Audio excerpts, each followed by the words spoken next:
থাকে। স্মরণ করো তুমি সাহসী, স্মরণ করো তুমি শক্তির তনয়, স্মরণ করো তুমি পরম পিতার সন্তান।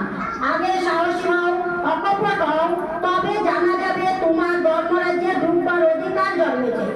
এতটুকু দুর্বলতা থাকলেও তুমি ঠিক ঠিক অকপট হতে পারবে না। আর যতদিন তোমার মন মুখ এক না হচ্ছে ততদিন তোমার মলিনতার গায়ে হাতেই পড়বে না। মন মুখ এক হলে আর ভিতরে গলদ জমতে পারে না, গুপ্ত আবর্জনা ভাষায় ভেসে উঠে পড়ে। পাপ গিয়ে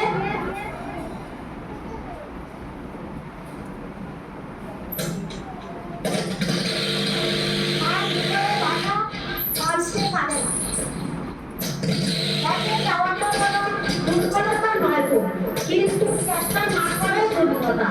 তুমি কোনো কিছু করতে প্রাণপণে চেষ্টা করা সত্ত্বেও যদি বিপুল মনোরথ হও, ক্ষতি নাই।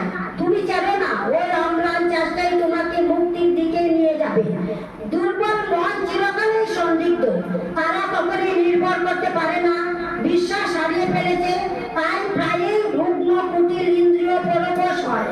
তাদের নিকট সারাটা জীবন জ্বালাময়, শেষে অশান্তিতে সুখ দুঃখ ডুবে যায়। কি সুখ কি দুঃখ বলতে পারে না, বললে হয়তো বলে বেশ, তাও অশান্তি। অবসাদে জীবন হয়ে যায়, দুর্বল হৃদয়ে প্রেম ভক্তির স্থান নাই।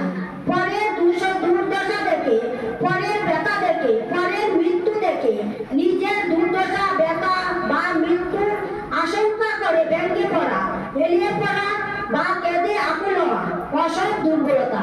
যারা শক্তিমান তারা যাই করুক তাদের নজর নিরাকরণের দিকে, তাতেও অসৎ অবস্থায় আর না কেউ বিধ্বস্ত হয়।